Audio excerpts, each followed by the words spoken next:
1 கொரிந்தியர் 10:22 நாம் கர்த்தருக்கு எரிச்சல் மூட்டலாமா? அவரிலும் நாம் பலவான்களா?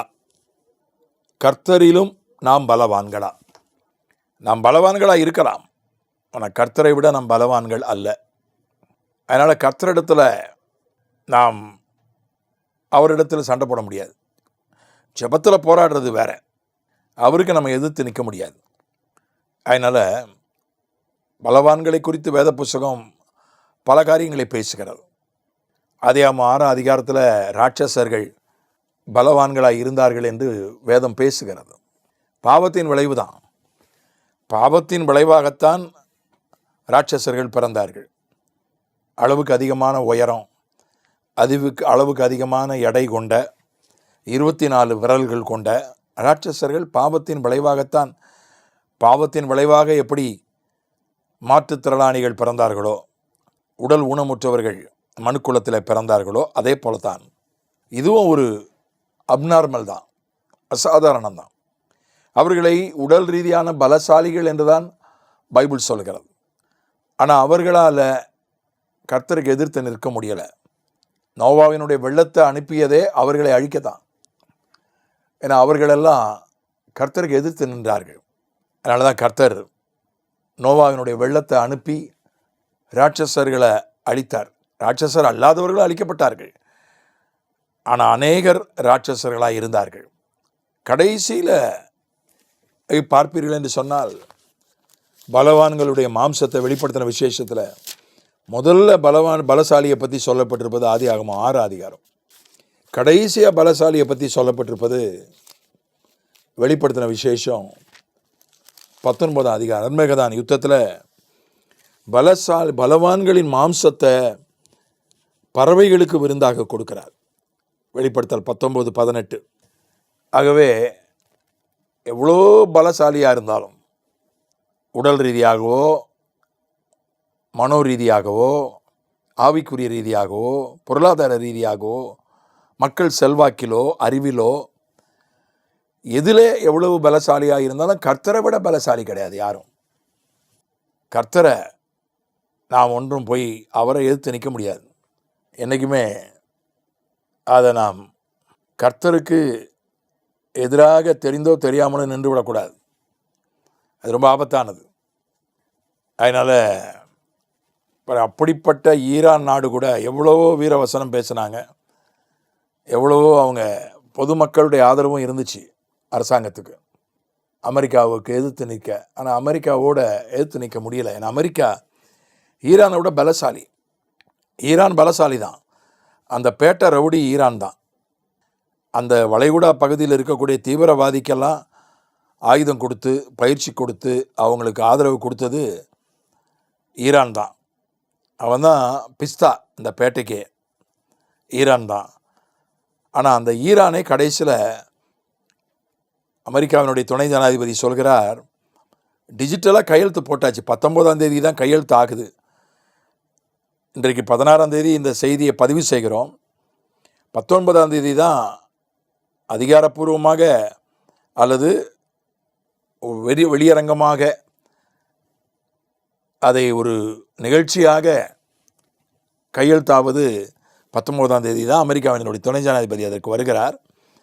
அமெரிக்காவினுடைய துணை ஜனாதிபதி என்ன சொல்லியிருக்கிறார்னா, ஏற்கனவே டிஜிட்டல் ரீதியாக மூலமாக ஒப்பந்தம் கையெழுத்து ஆகிவிட்டது என்று அவர் சொல்கிறார். அதனால் அப்பேற்பட்ட பேட்ட பிஸ்ஸா ஈரானே அமெரிக்காவுக்கு பணிந்து தான் போய்விட்டது. ஏன்னா பலசாலி, நம்மை விட கோடான கோடி மடங்கு அவர் பலசாலி. அவர்கிட்ட நம்ம எதிர்த்து நிற்க முடியாது.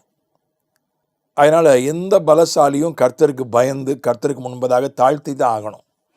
அது ரொம்ப முக்கியம். லூக்கா 1ஆம் அதிகாரம் 52 பலவான்களை ஆசனங்களிலிருந்து தள்ளி தாழ்மையானவர்களை உயர்த்தினார். நான் இந்த வசனத்தை வாசித்த போது எனக்கு ஒரு மாநிலத்தினுடைய அரசியல் தான் ஞாபகத்து வந்தது. நான் அரசியல்வாதி கிடையாது. நான் எந்த அரசியல் கட்சிக்கும் அனுதாபி கிடையாது. மறைமுகமாகவோ நேரடியாகவோ எந்த அரசியல் கட்சியும் நான் ஆதரிக்கிறவன் இல்லை. நான் அரசியலுக்கு அப்பாற்பட்டவன். எல்லா கட்சி அனுதாபிகளையும் நேசித்து அவர்களுக்காக ஜெபித்து அவர்களுக்கு ஊழியம் செய்கிறவன். ஆகவே நான் கட்சிக்கு அரசியலுக்கு அப்பாற்பட்டவன். ஆனாலும் இந்த வசனத்தை வாசித்த போது எனக்கு ஒரு காரியம் என் மனதில் தோன்றியது, ரொம்ப என்னை ஆச்சரியப்படுத்தியது. ஒரு மாநிலத்தில் தேர்தல். இந்த மாநிலத்தில் 60 வருஷமாக 2 கட்சிகள் தான் மாறி மாறி ஆட்சிக்கு வந்திருக்கின்றன. மாறி மாறி தான் வரும். 2 கட்சியுமே மாறி மாறி வரும். ஏன்னா 2 கட்சியிலுமே 3வது தலைமுறை தலைவர்கள் வந்துட்டாங்க. ஆனால் 3வது தலைமுறை தலைவர் வரைக்கும் அதனுடைய ஸ்தாபகர், பின்னால் வந்தவர், அதற்கு பின்னால் வந்தவர், 60 வருஷம் அவங்க தான் மாறி மாறி ஆட்சிக்கு வராங்க. யாராலையும் 3வதா ஒருத்தர் பெரிய பெரிய ஆளுங்க தான் 3வதா முயற்சி பண்ணாங்க. பெரிய பேர் உள்ளவங்க, புகழ் உள்ளவங்க, அரசியலில் ரொம்ப வித்தகர்கள், தேர்தலில் நிபுணர்கள் எல்லாம் 3வதா ஒரு அரசியல் சக்தியாக ஆட்சியை பிடிப்பதற்கு முயற்சி பண்ணாங்க. 2வதாக கூட வர முடியல. இவங்க தான் இந்த 60 வருஷமாக இவங்க தான். அவங்க அல்லது இவங்க, அவங்க இல்லை. அப்புறம் எல்லாரும் போய் அவங்கக்கிட்ட கூட்டணி வச்சுக்கிட்டாங்க. 3வதாக கட்சி ஆரம்பித்தவங்கெல்லாம் போய் இந்த 2 பேர்கிட்ட கூட்டணி வச்சுக்கிட்டாங்க. தேசிய கட்சிகள், சர்வதேச கட்சிகள் கூட தனியாக நின்று பார்த்து ஒன்றும் நடக்கலை, அவங்க கூட போய் கூட்டணி வச்சுக்கிட்டாங்க. ஆனால் திடீர்னு ஒருத்தர் கட்சி ஆரம்பித்தார். அவர் சினிமாவில் மட்டும்தான், அவர் கிறிஸ்தவர்லாம் கிடையாது. எனக்கு நன்றாக மிக அதிகாரப்பூர்வமாக அவங்க அப்பா ஒரு கத்தோலிக்கர். ஆனால் நடைமுறையில் பார்த்தா அவருடைய சான்றிதழில் என்னவா இருக்குன்னு தெரியல. ஆனால் நடைமுறையில் அவர் விக்கிரக கோயிலுக்கு பகிரங்கமாக போகிறாரு. ஒரு ஜோசியனை கூடவே வச்சிருக்கிறாரு.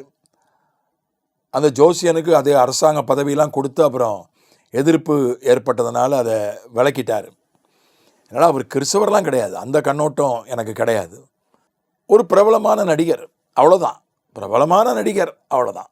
வேறு ஒன்றும் அவர்கிட்ட சொல்கிறதுக்கு இல்லை. அரசியலை பற்றி அவருக்கு ஒன்றும் தெரியாது. கூட இருக்கிறவங்களுக்கும் ஒன்றும் தெரியாது. அதாவது தேர்தலில் கரை கண்ட நிறுவனங்களெல்லாம் கருத்து கணிப்பு, தேர்தலுக்கு பிந்தைய கருத்து கணிப்பில் கூட ஒரே ஒரு நிறுவனம் தான் இந்த புது கட்சி ஆட்சிக்கு வரும்னு சொன்னது. வேறு யாருமே சொல்லலை. வேறு எல்லாருமே இந்த 2 பேரில் தான் சொன்னாங்க. புது ஆளை சொல்லவே இல்லை. ஏனென்றால் அவங்களுக்கு சுத்தமாக அரசியல் தெரியாது. அவங்க பிரச்சாரம் அந்த அளவுக்கு பண்ணலை. அமைப்பு அவங்களுக்கு கிடையாது. யாரெல்லாம் 2 கோடி ரூபா 4 கோடி ரூபா கொடுத்தாங்களோ அவங்களெல்லாம் வேட்பாளராக போட்டாங்க. லாட்ரி சீட்டு விற்றவனெல்லாம் போட்டாங்க வேட்பாளராக. அப்படி ஒன்றும் மாற்றம், சுத்தமானவர்களை மட்டும்தான் அவங்க போட்டாங்கன்னு சொல்ல முடியாது. வெளியாட்களெல்லாம் போட்டாங்க.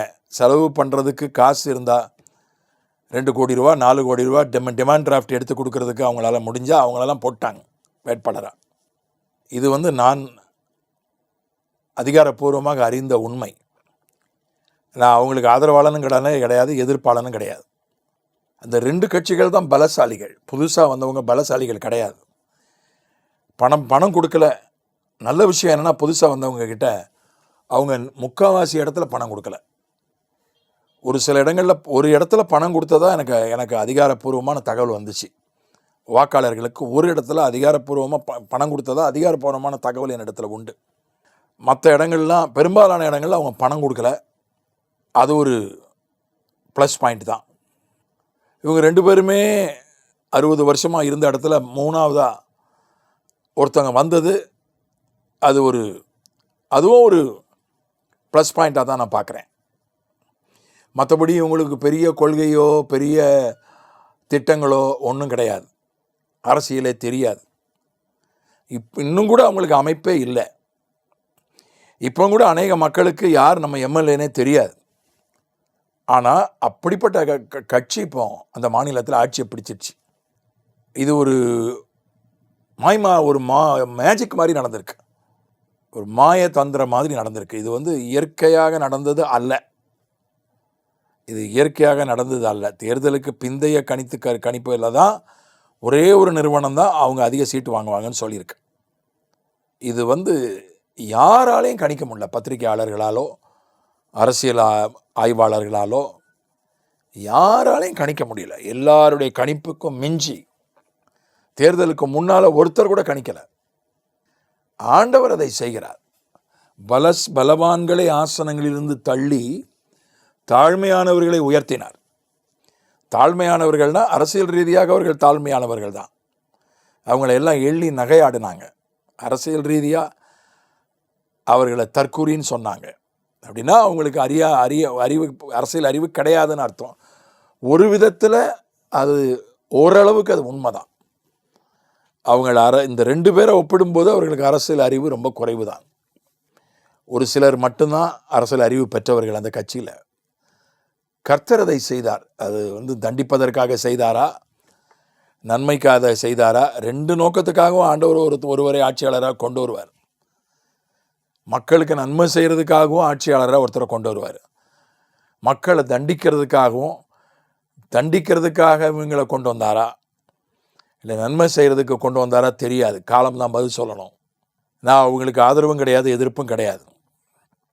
ஆனால் அவர் பலசாலி. எல்லா பலசாலிகளை விட ஆண்டவர் பலசாலி. பலவான்களை ஆசனத்திலிருந்து தள்ளி தாழ்மையானவர்களை உயர்த்தினார். ஆகினால இந்த உலகத்திலேயே மகாபலசாலி ஆண்டவர். அவருக்கு பயந்து அவரை பிடித்து கொள்வோம். எந்த பலசாலியும் நம்மளை ஆட்ட அசைக்க முடியாது. அவர் நம்மை உயர்த்துவார். ஆமென்.